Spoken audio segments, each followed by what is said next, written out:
is Sarah, I'm a small artist, and I'm definitely not wearing a wig right now. This is Justice for Artists. Disclaimer. Information used for this video is all alleged and available to the public. I'm a stranger on the internet, not accusing anyone of anything, just providing personal commentary based on a series of screen caps and posts online regarding the same subject. Do not harass anyone mentioned. Your stance is yours to decide.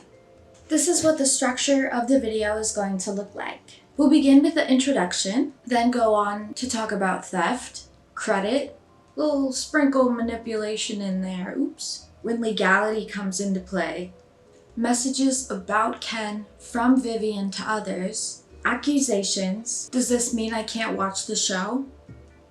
And then final thoughts. Their own unique mediums of entertainment. This combination of story formatting makes it easy for a viewer to fall in love with a fictional world as it is made relatable to the human experience. Artists spend countless hours mapping out storyboards with choreography, designing characters, drawing individual frames, recording voice acting, writing and editing scripts and musical numbers, applying effects, and so on. Every step in the process requires all artists to be on the same page in order to yield a perfect result. It makes sense that a team lead would be renowned for a show's creation. In most cases. In some cases, however, a team creator just wants to put their name on something, even if it's someone else's work. Today we're talking about the controversy of VIVZIEPOP and Kendra. The primary topic which this scandal lies on is providing credit to small artists. Credit in the art world isn't just some petty search for clout. I went over this information very briefly in my introduction video, but I'm going to go ahead and run through it all. When patrons or companies need a specific kind of artist for a job, they find a piece of work that they like and consult the artist. The artist cannot be contacted and commissioned if not named. Opportunities like this are what allow artists to grow and establish a more professional portfolio, which ultimately circulates their name to employers and determines their income. Yeah. This is a detrimental factor in whether or not an artist has to work a second job and spend less time doing what they are passionate about. Paintings traditionally have an artist's signature on them. This is the reason why. It's for exposure, it's for growth, it's to help an artist succeed. Think of some big names in art and entertainment. The first person to invent your favorite studios had to grow to get to where they are now. Had their name not been on their own creations, establishing more opportunities, forming a reputation of their work, nobody would know them or praise their works to promote their success, and team members wouldn't be gained. Oh my gosh, you trapped yourself in the bathroom again? You're so stupid! You're so stupid! Here's one of our special guests today. Say hi.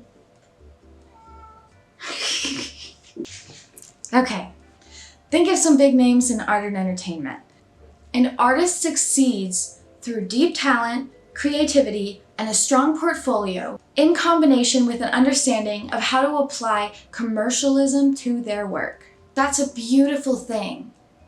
But if someone holds power and has questionable morals, it's likely that they'll look less into the individualism aspect and be geared more towards the profit margin, the validation, the success of the business. And while these things are very important, if it's at the expense of somebody else's job, maybe don't do that.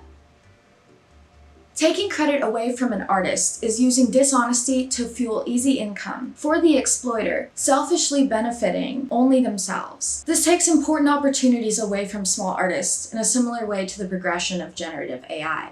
It lacks sincerity, proper credit due, and steals every pixel and hour of labor from someone else. As an audience member, we like to assume that the media we're consuming is a glimpse into the heart of the creator. I had a good couple months of hyperfixation on Has Been Hotel and Hell of a Boss prior to finding out that the team behind it may have their own hellspawn. Had I not done such deep digging into the media on it in my own time, I'd be more blissfully ignorant to the situation. But I think bringing attention to the subject and redirecting stolen credit where it's due is the right thing to do. These shows had to have a place in my heart before I could find out what was happening behind them. Allegedly.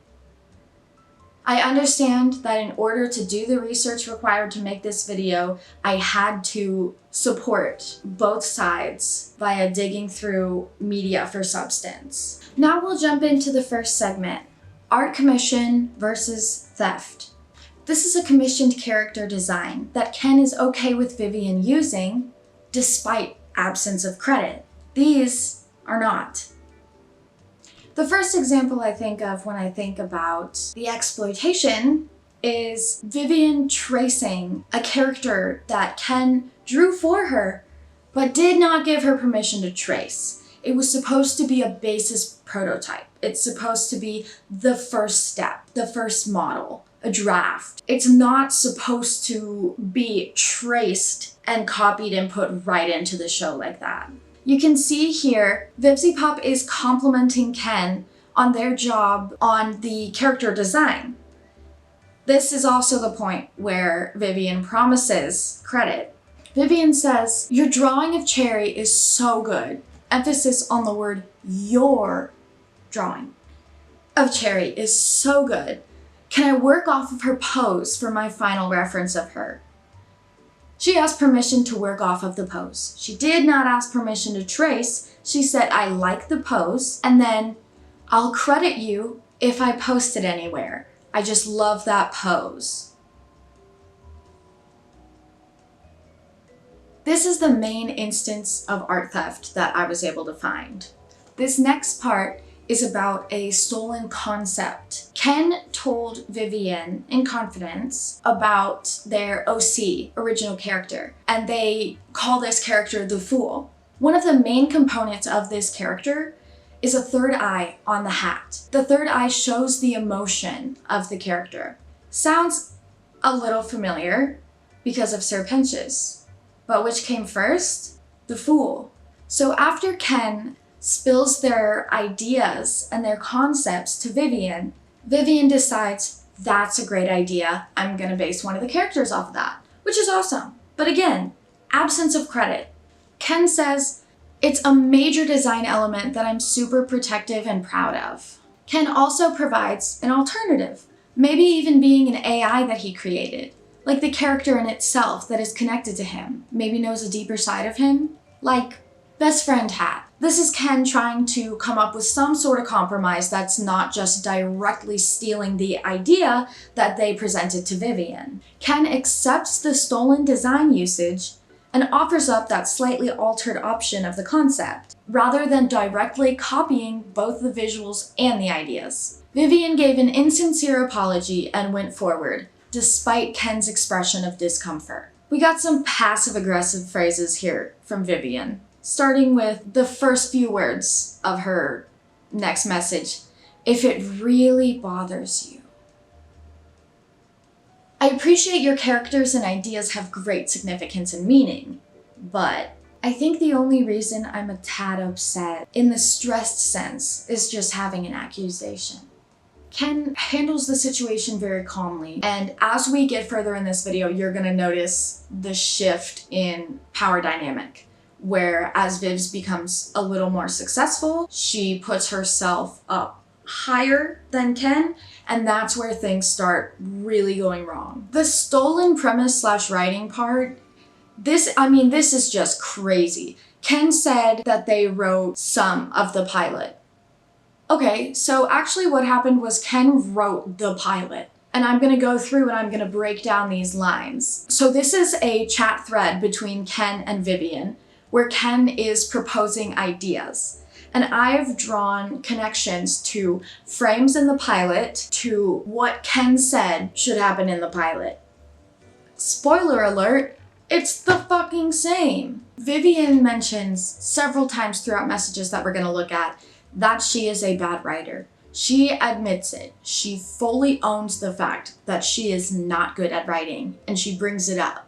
Diving into the actual formula of the pilot, we start with Ken proposing that Charlie says, "I think there's good and a chance for redemption," which is the entire premise of Inside Every Demon is a Rainbow, this song, saying how the hotel houses wayward souls that just need that second chance to grow. And then Angel Dust is showed as the first patron of the hotel, just as Ken recommended. Charlie says, yes, and he's shown great progress, something along those lines. And then on the screen, it shows him helping that chick, which is the stolen design chick, Cherry Bomb. We see these frames where it shows that is exactly what's happening, down to Vaggie smacking her face. Like, specific details. Charlie stares like, oh fuck, which is also in the pilot. Cuts to them on the battleground. Angel, what the hell, says Vaggie. We're trying to provide people with this thing and you're fucking up the entire view of it. Ken says, maybe Angel's the only person in the hotel right now? If you've seen the show, you know that through the pilot up to a lot of the second episode, Angel is the only one staying at the hotel. Ken says, like no one else is there yet, and he's the first guy. And he's only there because he's like, you gave me a free room. Because you said you were gonna change? I don't see why you're so upset by this. What if he invests in the hotel? Like it's kind of a piece of shit, but he's the one that's like, you're going about advertising this place all wrong. Talking about Alistair. And they make a commercial for the hotel, which is not only a huge part of the pilot, but also bleeds into the first episode. And it's like the ugly furniture commercial, Ken says. It is the ugly furniture commercial. Ken also proposes that Alistair is the one who hires Husk to work at the hotel. Now, hire isn't exactly the word because it's kind of a soul-bounding contract that requires him to be a bartender, but a direct line from the pilot, from Husk. Listening to you fucks bitch and moan all the time if he wasn't forcing me. They say, no bar, no alcohol, this is a place for redemption. Verbatim, this is a place that discourages sin. Next, Ken says that Angel, in response to the bar, and in response to them saying that the bar is against the concepts that they're striving for, Ken suggests Angel says, shut up. Shut up, we are keeping this. Verbatim. That's exactly what Angel says. Talking about Alistair again. I'd love if he had his own room there, but it's not shown until later. Episode 3. And it's fucking ridiculous and over the top and expensive. Alistair turns to Angel. And what can you do, son? I can suck your dick. No. That's exactly... Bro, that's exactly... A good way to describe who Alistair actually is would be Angel not knowing who he is. So he's like, who's this clown? And Vaggie says, you don't know who Alistair is? I don't get involved in politics. Then we cut to examples of Vivian saying that she's bad at writing, hence her stealing everything.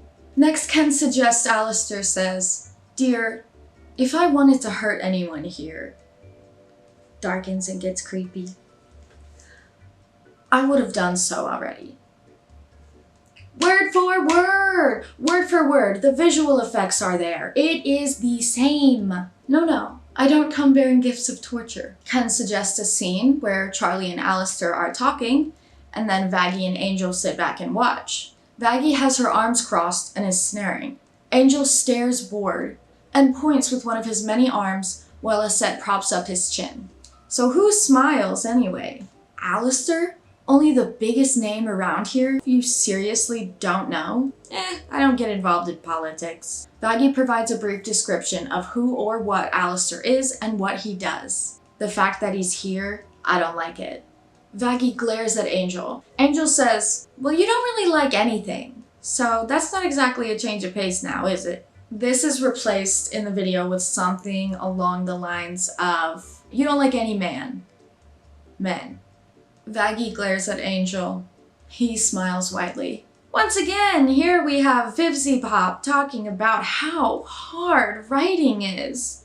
Ken, speaking to us, says, as you can see, I had a hand in many of the jokes in the pilot, as well as introducing plot threads and character introductions. I did this because at the time, Vivian told me she was struggling and I wanted to help my friend. The sun's going down, so we're gonna get the good old ring light plugged in over here. Ready? This is gonna be the most exciting point of your entire year.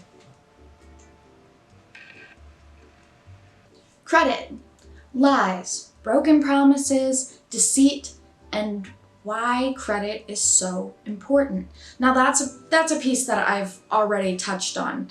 Just the whole exposure. It literally determines income. That's such a big thing. So we'll see here. VIVZIEPOP says, thanks, I'll credit you if I post it anywhere. Just love that post so much. Didn't credit Ken. You were never going to not get credit, and it sucks that it would be an assumption that I wouldn't. But I could gladly give you guys credit if you'd like it. It's not to take away credit or anything. Credit is going to be given no matter what. Everyone will be credited for what they did in the final product. And then we see how for character design,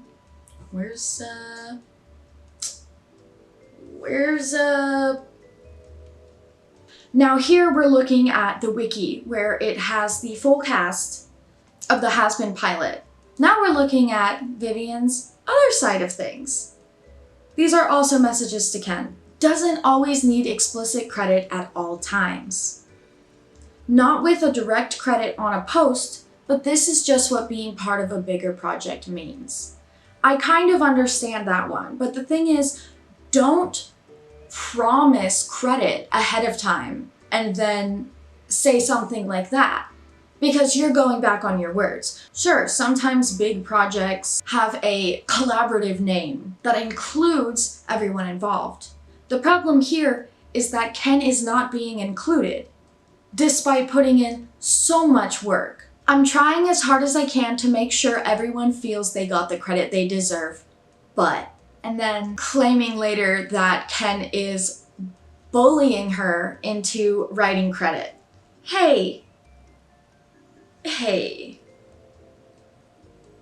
Now we move on to the next section, where Ken addresses that everyone involved deserves credit for the job that they did, not just asking for credit just themselves. This is a sincere attempt to bring justice to not only themselves, but others who were not credited.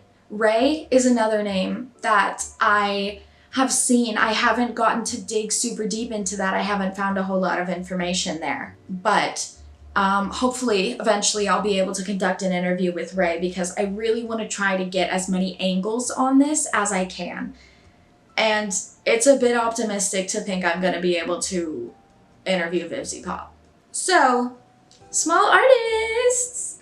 Ken says, hey, so why didn't you credit Ray or me for the bit you just posted on Twitter? I boarded that piece and Ray animated it. We're struggling artists and it would have been nice for you to, I don't know, put our names out there. It's, not cool, dude. You credit everyone else. I think you should credit everyone who has had a hand in it every time, because we're all in this together. You know your fans assume that you do everything on your own. Vivzie says, but I can gladly give you guys credit if you'd like it. Ken once again clarifies that they're not just asking for personal credit, but that it be given to everyone who had a significant hand in creation. They say, Perry did fantastic cleanup. Ray did wonderful animation. You did a tremendous background. Then here we see Vivian saying, so that is fair, talking about Ken asking for credit. She addresses that that is a valid point. Then we go on to, I'm sorry if you or Ray felt really upset by that, but that could have been expressed to me. That is this entire conversation. That is Ken calmly expressing, hey, maybe you should credit the people that you said you would credit. Crazy idea. Vivian goes on to that phrase that we reviewed in the beginning. Doesn't always need explicit credit at all times. Then don't promise explicit credit at all times. She said that she would give credit if she posted a character drawn in the same pose as Ken's cherry. And now she can't even give Ken credit for the writing, the character design. Ken says, I'm not being hostile. I'm calmly telling you my thoughts. And Vivian goes on, this is crazy. This is crazy. Talk about victimizing yourself. But you did so by attacking me instead of telling me that you would have liked credit. It came off as hostile to me. Man, what? Man, what? Man, what? Going back over that real quick. The attack, the hostile behavior was, hey, so why didn't you credit Ray or me? Oh my God, that's the worst thing I've ever heard someone say. And Ken even compliments Vivian on the work that she did. They say, you did a tremendous background. Vivian has now fully validated all of Ken's writing, character designs, and confirmed more than once that she would provide credit. Then Vivian decides, I'm gonna bring my roommates into this situation because whose side do you think they're gonna pick? The person they live with or a stranger on the internet? Honestly, just for sake of avoiding conflict, even if someone disagrees with Vivian, I could see it totally possible that they would agree with her just because they want to avoid that conflict, just because she holds that power. I'm scared making this video because she holds that power. Trying to cover all the legal bases though. Everything's alleged. Everything alleged. But after Vivian brings in her roommates, she says maybe they could better help explain how promotional stuff works. Okay, little bit of sass there. Why is credit important anyways? There's a line where Ken says, you should jump on the opportunity to promote your friend's work and the things they're doing for your project, giving them capability to get more work. Jumping back to a line that Vivian said, attacking me instead of telling me that you would have liked credit for exposure reasons. Vivian understands, because Ken didn't use the word exposure, so Vivian damn well understands why credit is needed. She's the one who brought it up. Credit is well-deserved and can change an artist's life. Whoops, I don't know how this got in there. That's a little personal file. I would really hate if somebody paused and read through this right now. That would just be so embarrassing. So I don't want to draw it out and give you the opportunity to do that. All of this information is alleged. All right, on to the next. When legality comes into play. This one's kind of crazy. Here we go. Let's get funky with the law. First thing, we are looking at Vivian calling herself dramatic. Firsthand, we got a primary source right there. We got the source right there. She says, it's not fair because I know it's very sudden. Ken says, no, I understand. Sorry, I'm just trying to process everything, you know? Then Vivian says, that's fair. I can do my best to in the call. I can read it and explain directly if it helps. I contacted my lawyer to reach out too, because like, I have a lawyer helping me with this. She said this shit's going my way or it's not going. Then when Ken reaches out and says they want to talk to Vivian's lawyer, Vivian says she's busy. When Ken brings it up again, Vivian says, I'm not sure you want to do that. So if you just want direct answers from her, she can just answer via me. Or rather, she can answer and I can send it directly to you. Come on now. Come on now. The middleman. We don't need that. We don't need that. We don't need that middleman. Scrolling down a little bit in the conversation, Ken makes 2 requests regarding the contract. There are 2 things that Ken wants it to state before they will sign. These 2 things: update the date to May 24th, 2017. At this point, it is March 11th, 2020. And the second request is, can I attach the chat logs? Which is something that Ken wants to do for assurance, because there are so many ideas that they shared in those chat logs that they want to make sure Vivian can't steal. Vivian goes on to say that her lawyer is going to say specific conversations are still a loophole and exploitable thing. Exploitable. Exploitable.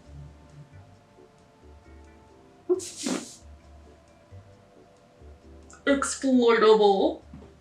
Anyways. Ken says, it's not you I don't trust. It's whoever might do something, you know? I mean, I can't speak for Ken, but I would not be trusting in this situation.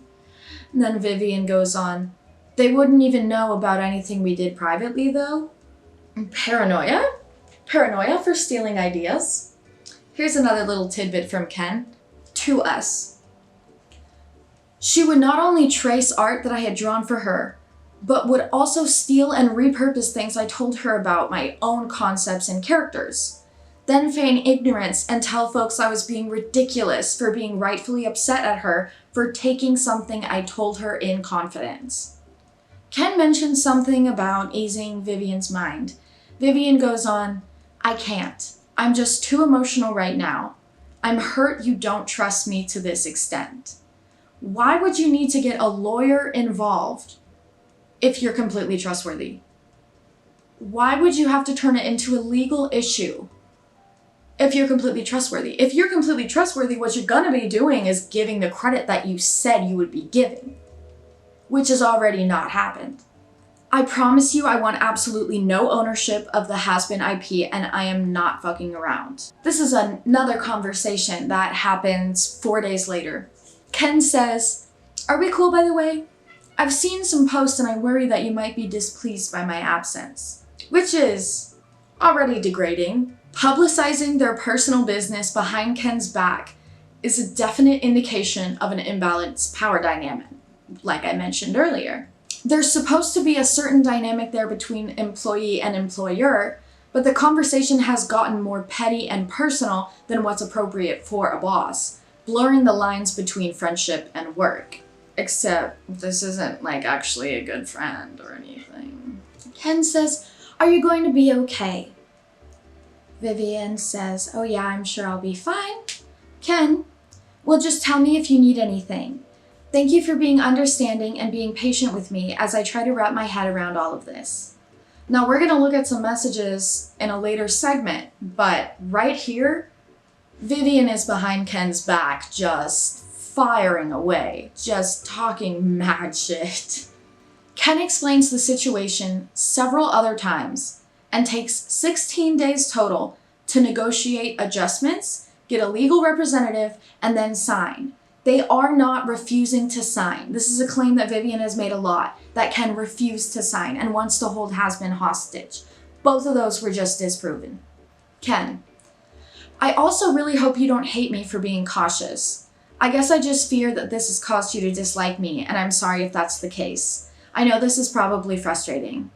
Vivian, responding to the fact that Ken had been sick and absent for some time. Like I said, the virus gives some leeway. It's also for my own personal security, so like I said, I'd just like it sorted out.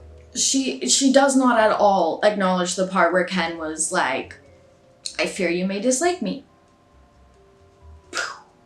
Nothing. Did you hear my wrist just pop? And then Ken says, I have some questions to ask your lawyer. Talking about, my only question is that you asked me to work for you specifically the day after I spoke to you about things that were used in the pilot, which were spoken to you as a friend and as a back and forth sort of thing. Then you asked me if I wanted to write for you. Vivian says, this isn't meant to encompass everything said between friends. That would be impossible to enforce. She's sassy. She is. But she's like not like good sassy. Ken says, I don't want to have any ownership over your characters or your show. I have absolutely no interest in that. I want to put your mind at ease about it and get this all squared away. Protagonist energy. Protagonist energy.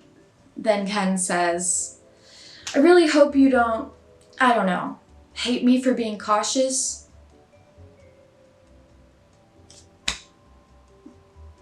My heart kind of melts for Ken. I'm sorry, I'm trying to be non-biased, but as a larger figure, this exploitative move was deliberate and much more accessible to Vivian than it would be to Ken, which she knows. In a conversation that I had with Ken mentioned how, there's a difference in income there, and it's a lot easier for Vivian to have access to just hire legal professionals. This indicates that she had no intent of making the playing field level and fair for both of them, as she could have done so simply without the need for legal intervention. But just to make sure things go her way on time. Before I use the word selfish, to describe this situation, it's important that we look at the conversation that Viv was simultaneously having. And then just at the bottom of this document, last thing I wanted to go over in this section is just a conversation that I had with Ken, where you can see a lot of the same ideas that I just expressed to you and were just expressed over the text, talking about never abused Viv, didn't want to hold husband hostage, just wanted the contract to say that Viv's could only use what was given to her. New little sprinkle of information. She's notorious for taking from folks. And that's another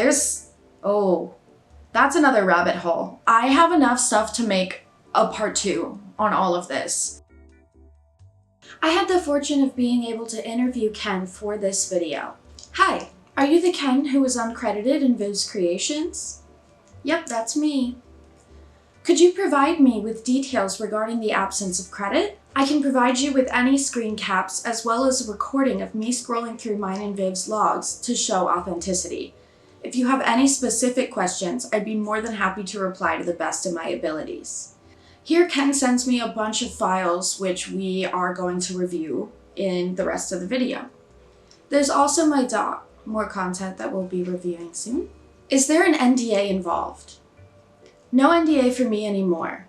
I'm not beholden to any contract, so I can answer any questions you may have. Feel free to use my name. It's not as if the stand-up doesn't already talk about me. Is it okay for me to use the files and link that you sent me in my video? Maybe not the link, but the info for sure. I just don't want a flood of people trying to access my Dropbox. I'm very happy to hear that you're interested in bringing justice to the situation. Defenders of Vivian make very bold claims. Oh yeah, a lot of them try to run the narrative that I'm a predator or that I abused Viv and wanted to hold husband hostage, which isn't the case. I only wanted the contract to explicitly state that Viv's could only use what I gave her for the pilot and couldn't go through our logs and take any ideas I told her about my own art and stories. She's notorious for taking from folks. I also wanted to make sure she couldn't use any ideas I told her casually that never made it into the pilot either. I can't be sure she'll abide by that. People think that I worked specifically within her parameters, but the majority of our conversations were casual and not work-related. I wanted to make sure she couldn't take from those after the fact.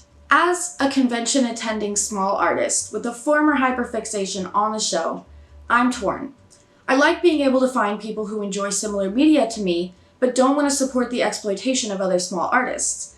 Is there a way for fans to enjoy new episodes of Has-Been Hotel or Hell of a Boss in a more ethical way that doesn't support the exploitation of small artists?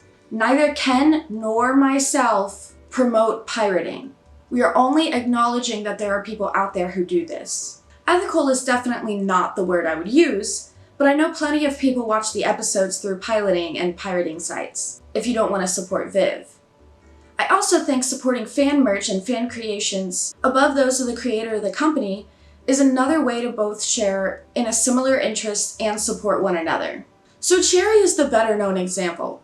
But have you seen the design for VIVZIEPOP in Hell of a Boss? I send this picture.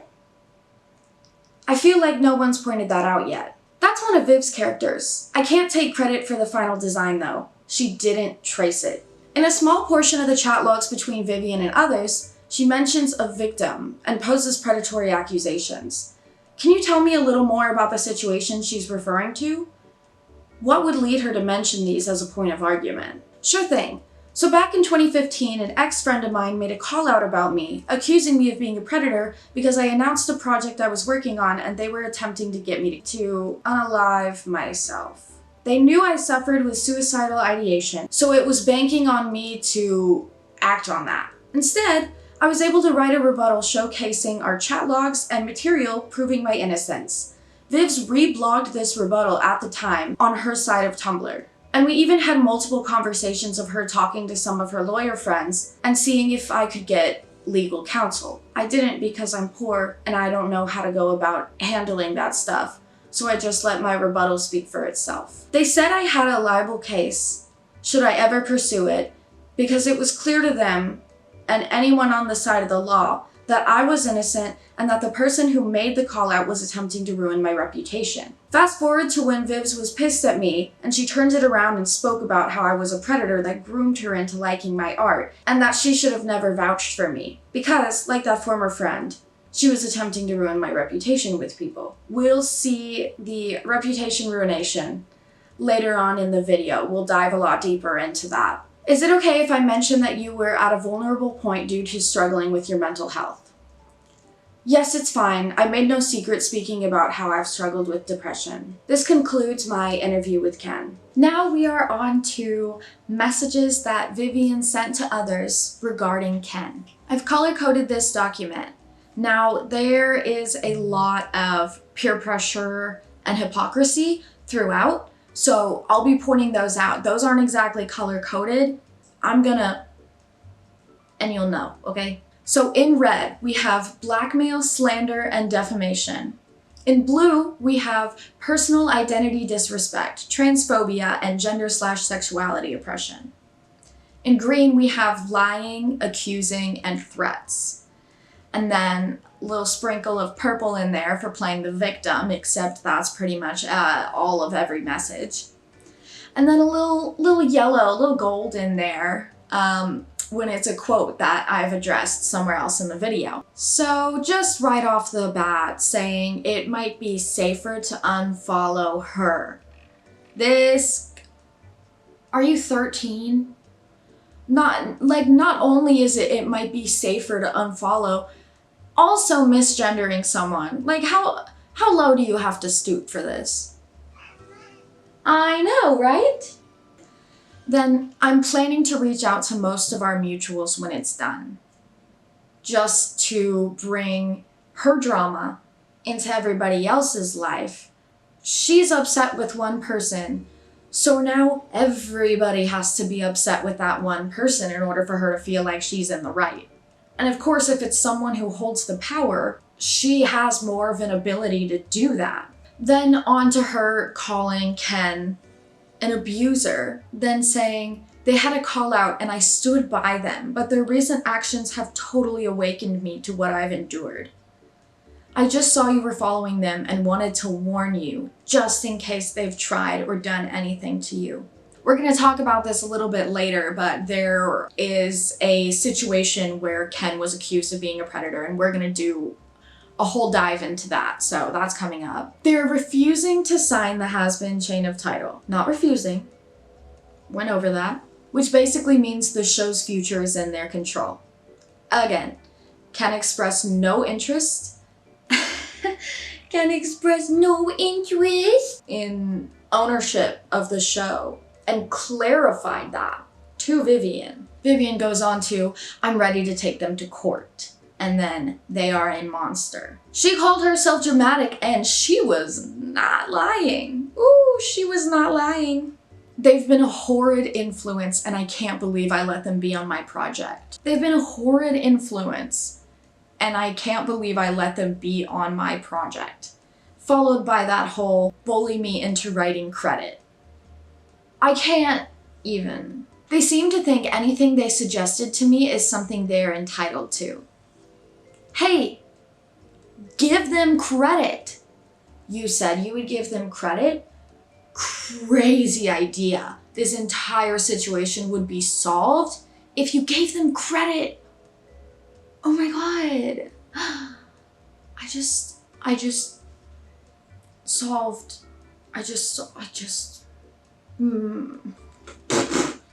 And then we go on to misgendering,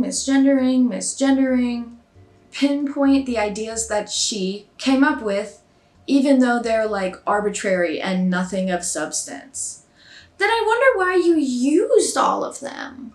That's so crazy. She's so insane. She thinks she's entitled to that. And she thinks if I sell the show, the studio would want our RPS and her characters. She's unreasonable and insane. They are a monster. Here's this next part. I believe their victim now, the one who came out. That's something we are about to cover, but definitely I saw that and I was like, I'm almost done with this video. I see that, I'm like, hey, Ken, I gotta talk to you about this.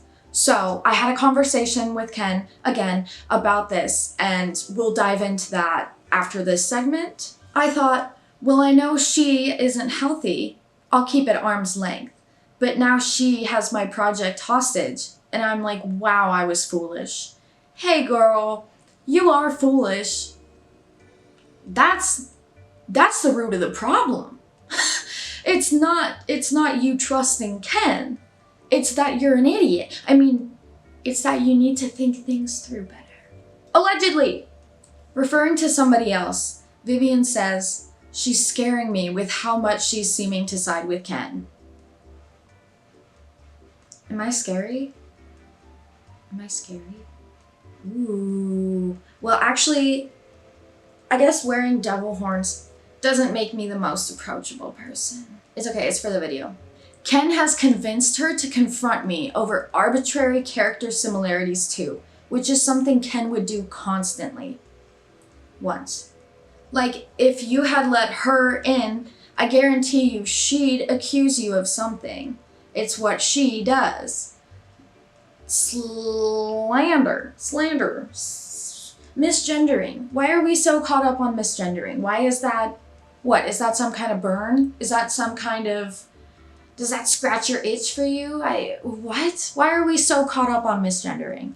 And in another message, Vivian refers to Ken with they, them pronouns in a few other messages. So Vivian shows that she knows the preferred pronouns. So what? She's just angry and suddenly the pronouns switch. She finds anything she can. She came at me for Pentious' hat during production. We went over that. They are that person. They are that full of themselves. This next line is just so untrue. And again, this is another thing that we're gonna go over, but I mean, not that all of this that Vivian says is untrue, but this part. There's one point. They're used to grooming younger artists who look up to them and controlling who they know, what they draw, what they can't draw.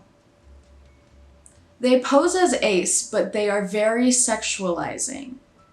That line's crazy. That line's crazy. It's great, because even now they're drawing this character that's so like furry hypno fetish, and it's like, dude, you're not fooling anyone. Tell me, Vivian, about the characters that you've commissioned. Tell me about the characters you've commissioned, because furry and fetish? Ken is 100% narcissistic, like 100,000%. It sucks because I've known some of this for years, but I thought it was harmless. Why in the fuck did I allow this person close to me in my project? That would be because they wrote it. And then I realized, oh duh, because they've been grooming me to love them and their work since I was a kid, and to feel like I needed to help them out. I feel sick and angry at myself. I caught the manipulation like right away. You know how I said I would give you that look of like hypocrisy? I'm thankful at least. It'll be okay somehow. See, she's not that bad at writing. She can play a pretty dramatic bitch. I don't want this to go to court, so we'll see, but I will if I have to. And there are accounts for and from other people about stuff like this, Vivian too. This isn't an isolated incident. This isn't she makes a mistake, everybody makes mistakes. No.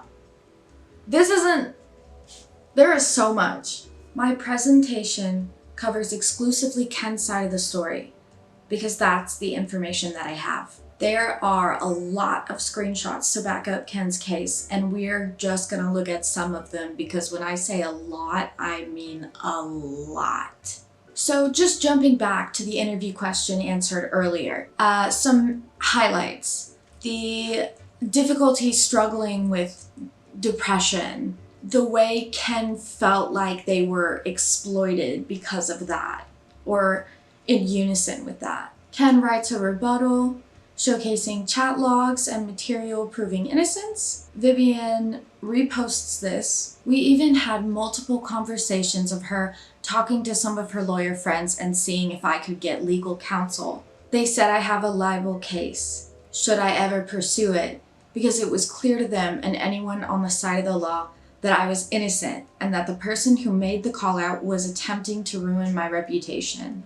When Vivz was pissed at me, she turned it around. Like that former friend, she was feeding into the terrible mental illness.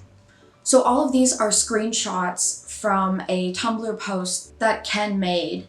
This is what they sent me in response to that last interview question when I was like, what's happening with these accusations? So my opinion is not reflective of anybody else's opinion. I only have information from one side. I'm presenting the information that I have. Ken says, I've actually shared my thoughts on pedophilia and directly stated in the past that it is not acceptable. Chat logs. I think there was a typo on your post about varying relationships. You said, well, there's nothing wrong with pedophilia. And I'm like, Haley, there is indeed something wrong with pedophilia. Haley says, nothing wrong with pedophilia if it's just a fetish, but it is indeed wrong if you act on it. Ken says, yeah, being attracted to children is a psychological issue. Then Ken reminds us that they are not a sexual person, talking about being disgusted in sex ed class, going on to say, humans are disgusting. Here's some biological factors. So those are kind of the main claims, the first things that I wanted to address. In this blog post, Ken addresses the accusations of having pedophilic tendencies, which is based on a hypothetical scenario and not grounded in reality. This is something that I don't know what that hypothetical scenario was like, but Ken did say that they have learned since then, they have learned and they have grown. And that's something they said was offensive and they didn't realize that at the time. And that now they know to not talk about it lightly ever again. They rebut libelous claims about their character and past actions, claiming that they've changed significantly, but that these allegations against them were always false. Ken also points out many inconsistencies between claims publicly made by the alleged victim and the truth of the conversations. Allegedly. They've shared their thoughts of repulsion towards pedophilia and only wanted to treat their friends like equals, allowing them to speak their mind and not judging them or their thoughts based on their age.